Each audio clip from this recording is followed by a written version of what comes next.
Welcome to the Retreat Leaders Podcast, the show for visionary coaches, healers, wellness pros, and small business owners who aren't just here to host another feel-good getaway, but to build a profitable, impactful retreat business. I'm your host, Shannon Jamail, retreat strategist, business mentor, and owner of a 46-acre retreat center. I've hosted over 100 retreats around the world, and I've made every mistake so you don't have to. Each week, we'll dive into the mindset, marketing, money, business, and mechanics behind sold-out, profitable retreats. Plus, hear from expert guests who are walking the talk. Whether you're planning your first retreat or scaling your 100th, you're in the right place. Welcome to the show. Hey guys, welcome back to the Retreat Leaders Podcast. It's Shannon. And before I introduce my guest today, I am going to totally annoy you and ask you to please pause this. Because if you're listening to this, then you can pause this and leave me a review, please. There are so many of you that are listening, which thank you, by the way, but you're not leaving me a review. And reviews really help me to have amazing speakers and guests like we have today. And so please, please, please, if you don't love me, then, maybe send me an email. But if you do, leave me a review and I would love to hear from you. So thank you. All right. So jumping in, today's topic, I'm super excited to talk about because I think it's important and it's something that we don't talk about enough as retreat leaders. And our guest today is really going to help us dig into it. So first, I just want to welcome our guest. Welcome, Lucy, to the show. Thank you so much. Really pleased to be here, Shannon. Thanks for inviting me. Yes, I'm excited we're here together. We were kind of introduced through a mutual person who is also a lovely human being. And she thought we should connect, and we have connected, and I'm in love with Lucy. And Lucy works on something that I really think is going to be so helpful for us retreat leaders.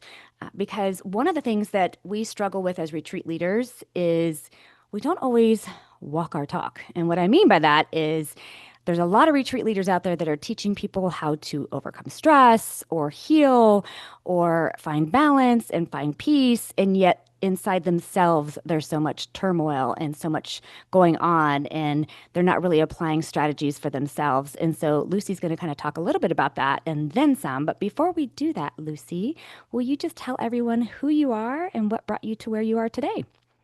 Oh my goodness. Well, I'm Lucy Dutton. I'm talking to you from the UK, and I'm an ex-dancer actually. So that the strategies that I've learned and that I'm doing now have come over many years of dancing professionally for 10 years. Then I worked at a natural health centre for about 6 years, and a recording studio and other things in between. Because when you're a dancer, you always have to do something else in between. And then I worked for a health and nutrition company. So there was the health, there's the fitness, there's the alternative therapy side. So all of that has come together to go into the peak performance, which goes back for me as a dancer, because you're always striving to be better, to do better, to kick your leg higher, to do pirouettes, 3 instead of in all of those sorts of things. And so those two things coming together, that is the idea of what I do. And so that's really what's brought me, or that's the journey that it's been from getting where I was to where I am today. Wow, I did not know that you were a dancer, Lucy. I love learning new things like that.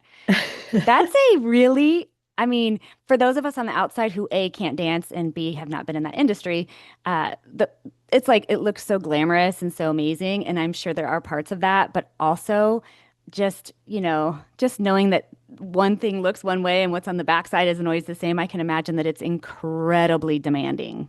Yeah, yes, absolutely. Yes, it is. A lot of, I was going to say blood, sweat, and tears, but not too much of the blood, more the sweat and the tears.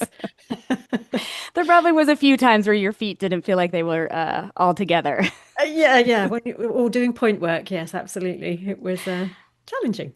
My whole experience with dancing at any kind of capacity, I think, was I don't know, from the age of like 8 to 9.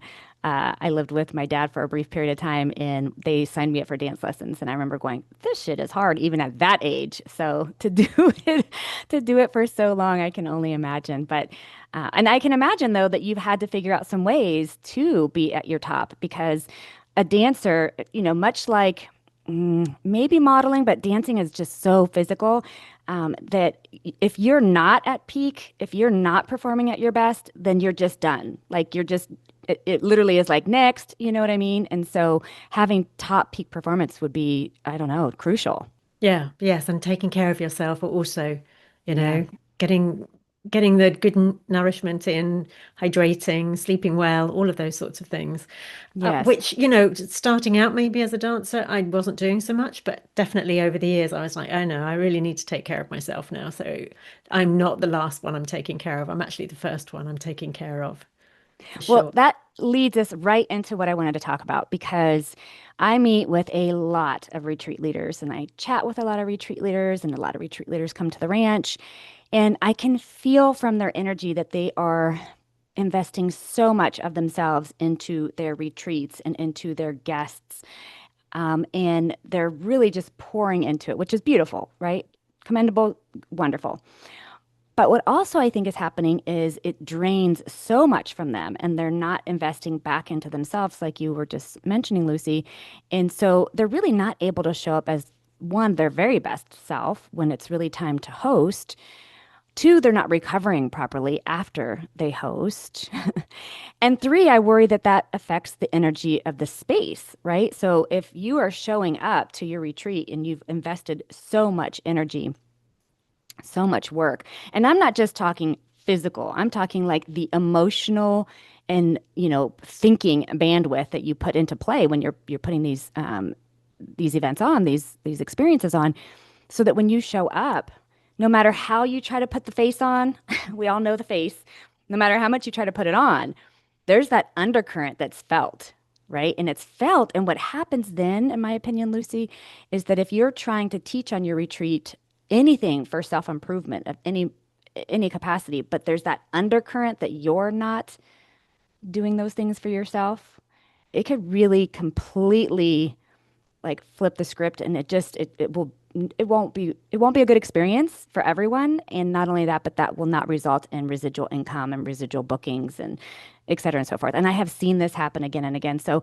Lucy, I really want to just kind of spend some time with you on what are some things that retreat hosts should think about when they are investing so much of themselves.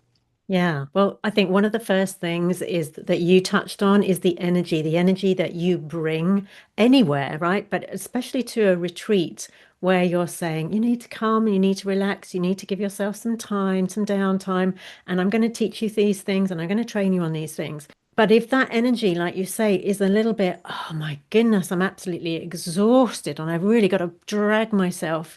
And yes, you get lit up because you're doing your training, but you want to have it so that you have a way of bringing that energy in, but also not losing it in the first place. Hmm. And so having practices, daily practices that one can put in place, and especially if you are getting started with doing retreats, is really understanding what your values are, right? So what do you value? This is something that I find a lot of people don't know.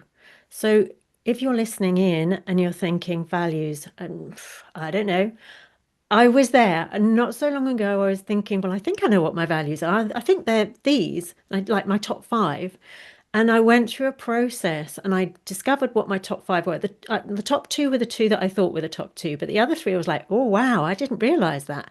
And the reason that that's important as a leader is that you know then if you're doing the right thing. And if something just feels a little bit off, or somebody on your retreat feels a little bit off, you'll probably know why. Because if you go, is it in line with all my top values?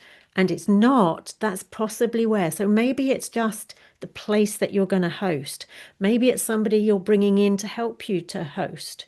And something feels off, but they're not in alignment with your values. It's like, if they've got a different value, then that energy isn't going to be right in the room. And that's why it's just feeling a little bit off. And I would say also when you're at home is to make sure that your environment is a one that you've got for peace, clarity, and creativity. And I don't just mean physical environment. So I don't mean like there's piles of paperwork and you're not quite sure where to find things and where's the number of that thing on the computer and what's that person's name that came. Have all of that sorted out. Get someone to help you with all of that so you don't have to scramble with your fingers and scramble in your head because you've got enough to do as a retreat leader. Hmm. And you want to be in that creative energy, not in the, oh my goodness, where do I find all this stuff energy? So that's the Hmm. first kind of environment. The second kind is the kind that goes on in your personal connections.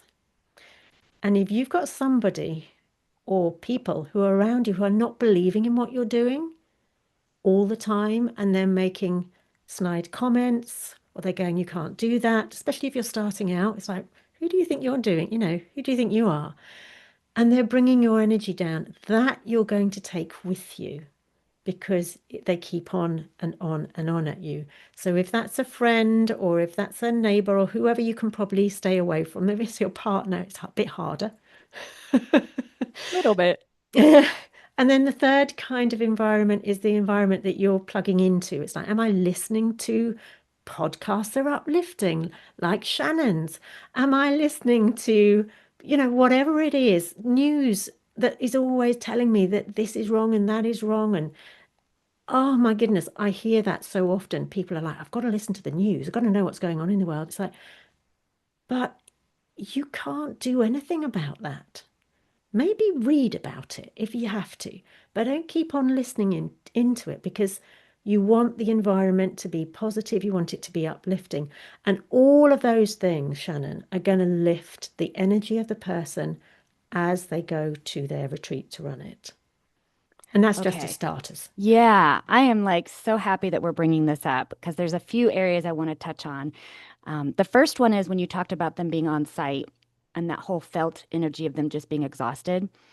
I really want to caution retreat leaders because I've even seen it here at the ranch where they're walking around with that look and energy of like they're exhausted.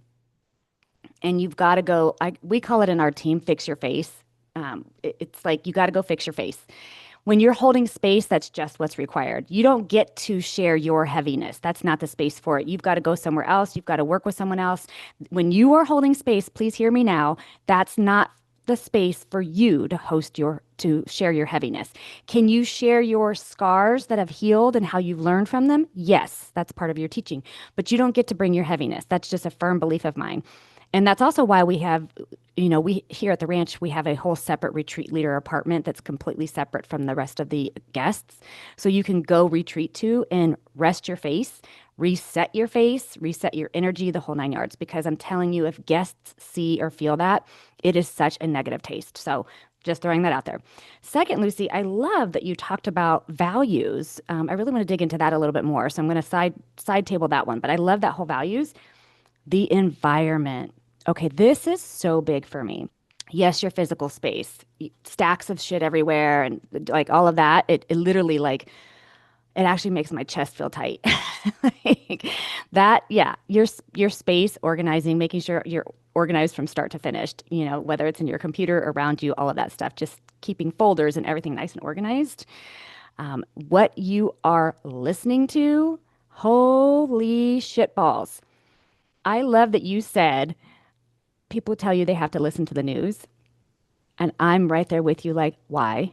First of all, the news is a paid publication, and the only way they get reviews and money and results is when they're negative. So no matter what the spin is, it's going to be negative. They've got to go that route. The headlines have to be negative because that's what pulls people in. Well, that negative energy draws you down. And unless you yourself your job is in that field of some sort, like your actual job is, or it directly, immediately affects your family, which means you can do something about it, you don't need to be listening to the news.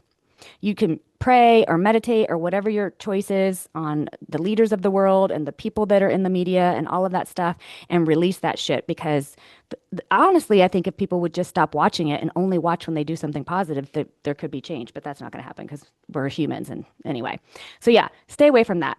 And also, yes, the people you surround yourself with, Lucy, I'm so glad you're saying this. And man, that makes such a difference. If somebody's constantly going, well, why are you doing that? You think you're going to sell that many spots? Well, that's a terrible location. Or, just microchipping at your passion and your excitement, and that will absolutely bring you down. And I'll also say, maybe once you launch your retreat and you're focusing on filling your retreat, stop looking at what other retreat leaders are doing too.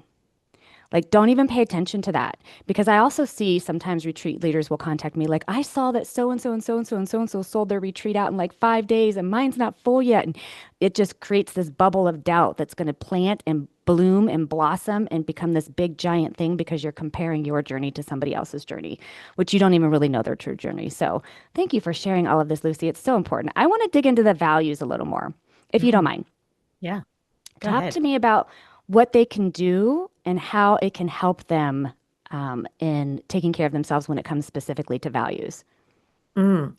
Okay, so discovering what your values are, and one of the I have a specific process which I can't go into Sure. here, but finding out what your values are is, and I'll tell you the reason that it's important is because, just as an example, if you are looking at a retreat, going on a retreat, and you're looking at a particular center or a particular place, and there's something about the place, like I said, that feels off. Maybe it's because there are too many rules and regulations, and you can't do this and you can't do that, and and there's like this energy that comes down, and you just think, man, that just doesn't feel right. And actually, one of your values is freedom. Mm, That's why it doesn't feel right. It's not because the place isn't right. It's just not right for you to be holding your retreat there. yeah. Whereas if you go to somewhere else and they say, oh, you've got all of this and you can spend the whole day and you can do this overnight. And you're like, oh, wow, that just feels amazing because there's so much freedom going on, right? So it's right there that you can discover, oh, I've given myself goosebumps. It's right there that you can discover the reason why something feels a little off and why something just feels so amazingly right. So go for the amazingly right every single time, as far as you can. I know maybe sometimes as a new retreat leader, you're thinking, oh, I just want to have this expansive and amazing place. Yes, yes, have that vision, but also step at a time, and learn along the way. And I'm sure some other of your speakers have gone into that, Shannon. But again, it's what are my values? Do they fit in, even if it's a smaller retreat? Does it all still fit? Does it all still feel good? And so you probably know, like I did, maybe one or two, it's like that's a really important thing. And maybe it is, I would imagine with a lot of retreat leaders, one of those things is going to be health, I would imagine. And so one of those things is like, right, it's got all of the things around health. There's fresh air, there's swimming, there's gyms, there's whatever, lovely food. And so again, that matches my values. But then if you can check out all of the others, and I always say the top five are the most important, and to get those as closely in line as possible. And then you're not only going to have a magical time, the people that you draw to you are going to have those same kind of values. And so they're going to have an amazing time. And guess what you said earlier was, then they're going to rebook. Then they're going to recommend you because they've had this amazing experience and they come away like they're floating on cloud nine. Yes. Okay. I bet you retreat leaders that are listening to this, if they started off and they stuck with us, you expected us to say you need to meditate daily and you need to eat the right foods and you need to drink water and you need to get adequate sleep. And all of those things are true. But that to me, honestly, is like an assumption. We're just going to assume. And I know what happens when you assume, but we are going to assume that you know all of those things you should be doing. But to me, these little I would almost call them hidden gems, but whatever you want to call them, these strategies to me are like essential when it comes to your overall energy and how you show up. And I know that word's thrown around so often, energy, energy, energy, but especially in the retreat space. Look, could a venue make or break the retreat? Yeah. Can the food? Yeah. Energy? 100%. 100%. If you even have a somewhat okay venue, like it turned out not to be perfect and the food turned out not to be perfect, but your energy was fire, they'll forget that. But if the venue was rock on amazing and the food was rock on amazing and your energy was crap or even half crap, that's what they're going to remember too. Like it literally comes down to that. Your energy will make or break a retreat. And so protecting that energy, I think, is so crucial. And so thank you for getting into this with us, Lucy. And I know there's so much more to it. If somebody wanted to, say, work with you so that way they could make sure that they're showing up in their best self, how could they do that? What does that look like? Mm. They can certainly get in touch with me. I think you're going to put some information down. One of the things that I love to do is work with people one-to-one. So it would be about getting on a call, finding out about you and what you want and the requirements that, it's like, where have you come from? Where have you got to? So it's like, we know where you are now. And then the other bookend is like, where do you want to get to? What's your vision? What are your goals? And then am I the right person to be working with you to bridge the gap between where you are now to where you want to get to? And then we work together until we reach that understanding and we both feel that. And again, it's the energy, right? Yep. Then it's just a conversation. It's a conversation that we have. So yeah, if somebody's interested, then yeah, do reach out and let's have a chat and just see where things are and see if this is the right journey for you to take with me. I love it. Lucy, thank you so much. I will definitely link her information in the show notes. By the way, if you're watching on YouTube, it will be in the notes of YouTube. If you didn't know that I'm on YouTube, we are video on YouTube. So feel free to always check that out and subscribe to the YouTube channel. So, Lucy, thank you so much. I will have everything in the show notes. And I am so grateful that we got to talk about something as important as this for our retreat leaders. You're most welcome. And there will also be an assessment that they can take. Perfect. I will link that as well. Thanks for tuning in to the Retreat Leaders podcast. If you love this episode, please make sure to subscribe, leave a review, and share it with your retreat besties. Want more support? Grab free resources at theretreatleadersplaybook.com. Until next time, lead boldly, serve deeply, and retreat profitably.